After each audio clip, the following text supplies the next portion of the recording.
Assalamualaikum warahmatullahi wabarakatuh. Baiklah anak-anak, selamat pagi. Semoga kalian dalam keadaan sehat selalu ya. Nah, baiklah anak-anak, hari ini kita akan belajar tentang sejarah kebudayaan Islam, yaitu masih tentang Khulafaur Rasyidin. Nah, sekarang kita akan meneladani sifat atau kisah dari Utsman bin Affan menjadi seorang khalifah. Baiklah anak-anak, sebelum kita memulai pelajaran, Ibu akan membacakan tujuan dari pembelajaran kita hari ini. Yang pertama, peserta didik diharapkan mampu menjelaskan kisah teladan Utsman bin Affan sebagai sahabat dan khalifah. Dan yang kedua, peserta didik diharapkan mampu menemukan makna tersirat kisah teladan Utsman bin Affan sebagai sahabat dan khalifah. Dan yang ketiga, peserta didik diharapkan mampu mengidentifikasikan kisah teladan Utsman bin Affan sebagai sahabat dan khalifah. Dan yang terakhir, peserta didik diharapkan mampu mendemonstrasikan keteladanan Utsman bin Affan sebagai sahabat dan khalifah. Nah, anak-anak, di sini ada gambar ya. Coba kalian perhatikan. Di sini ada Khulafaur Rasyidin. Nah, Khulafaur Rasyidin ini adalah sebutan untuk 4 khalifah pertama dalam sejarah Islam yang memimpin setelah Nabi Muhammad SAW wafat ya. Nah, ya dari keempat tokoh ini kita hari ini akan membahas tentang Utsman bin Affan. Nah, sedikit biografi dari Utsman bin Affan, yaitu nama lengkapnya adalah Utsman bin Affan bin Abil Ash bin Umayyah. Ia dikenal dengan sebutan Abu Abdullah. Lahir pada tahun 573 Masehi di kota Mekah. Nah, gelar yang didapat dari sahabat Nabi ini, ya Utsman bin Affan, adalah beliau terkenal dengan julukan Zunnurain yang berarti orang yang mempunyai dua cahaya. Baiklah anak-anak ya, kita akan lanjut materi.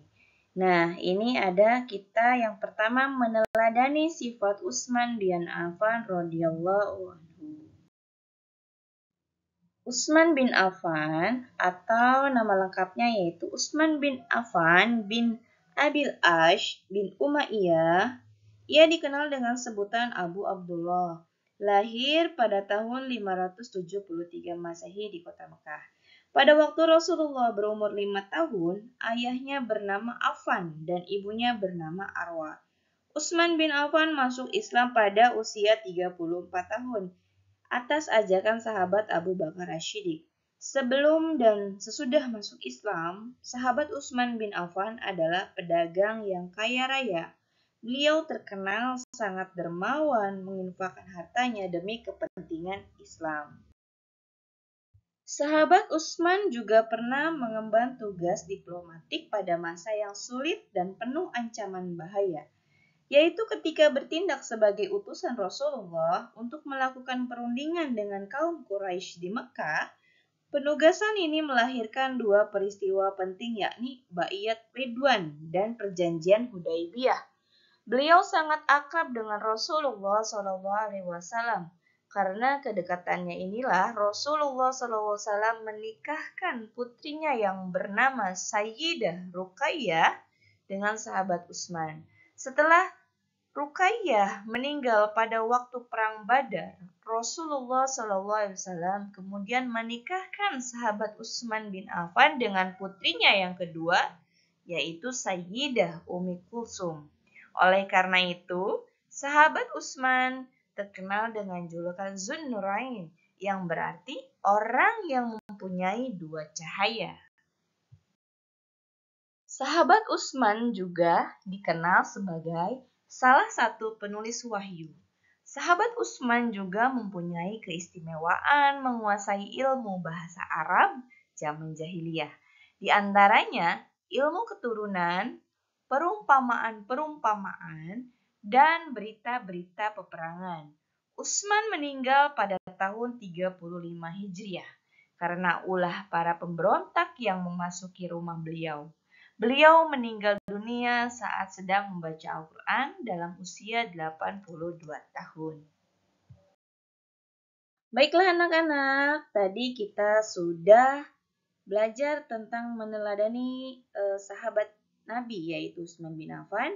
Nah, sekarang sahabat Utsman bin Affan radhiyallahu anhu menjadi seorang khalifah dari tahun 644 Masehi hingga 656 Masehi.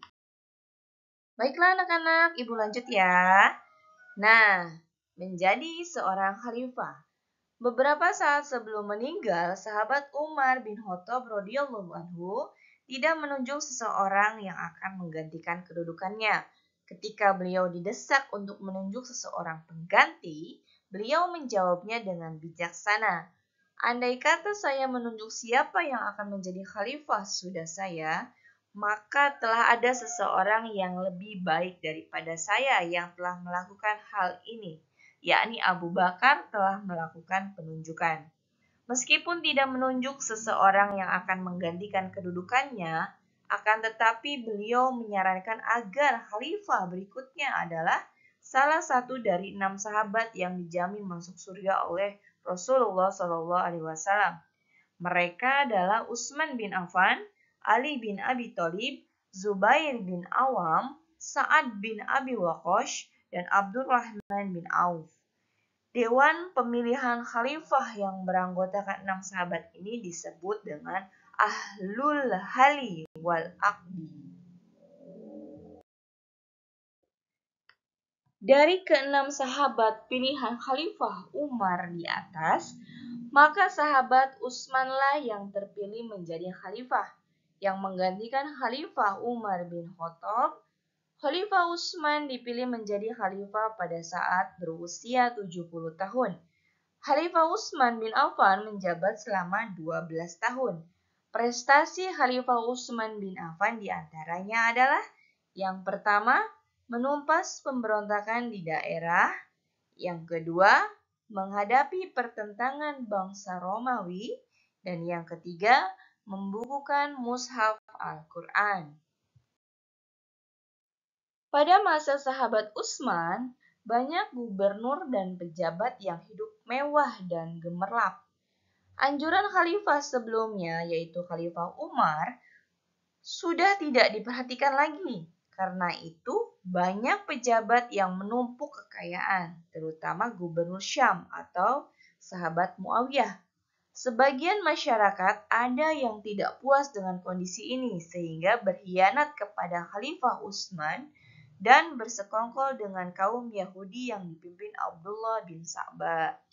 Hal ini menunjukkan bahwa Khalifah Utsman menjadi korban kebencian sebagian rakyatnya, sebab yang melakukan pemborosan dan bermewah-mewah yang dibenci rakyat adalah para pejabat di bawah Khalifah Utsman, di antaranya Marwan bin Hakam. Para pejabat tersebut sering membuat kesalahan dan menutup-nutupi di hadapan khalifah. Kelembutan dan kesantunan Khalifah Utsman dimanfaatkanlah oleh kelompok yang menguntungkan diri sendiri. Nah, baiklah anak-anak, setelah kita meneladani kisah sahabat Nabi menjadi seorang khalifah yaitu Utsman bin Affan radhiyallahu anhu, kita sedikit menyimpulkan ya dari kisah teladannya Utsman tersebut apa saja yang kita ambil. Ya, yang kita ambil dari kisah tersebut yang pertama adalah sifat yang lembut dan pemalu, yaitu beliau juga sosok yang sangat dermawan, jujur, tegas dalam memimpin, juga tutur kata yang sangat sopan. Baiklah anak-anak, kita lanjut ya. Setelah kita meneladani kisah Utsman bin Affan, ya sifat-sifat dari Utsman bin Affan, nah kita harus tahu hikmah dari kisah tersebut. Dari kisah tersebut ada beberapa pelajaran yang sangat berharga yang bisa kita ambil. Yang pertama, Dalam kebaikan, mengambil langkah lebih awal dan memiliki visi jangka panjang adalah kunci kesuksesan. Yang kedua, dalam kehidupan membangun hubungan baik, menjaga kepercayaan, dan berpegang pada prinsip adalah kunci keberhasilan jangka panjang. Dan yang ketiga, keberkahan harta bukan hanya dari beberapa banyak yang dimiliki, tetapi juga dari seberapa banyak yang diberikan untuk kebaikan.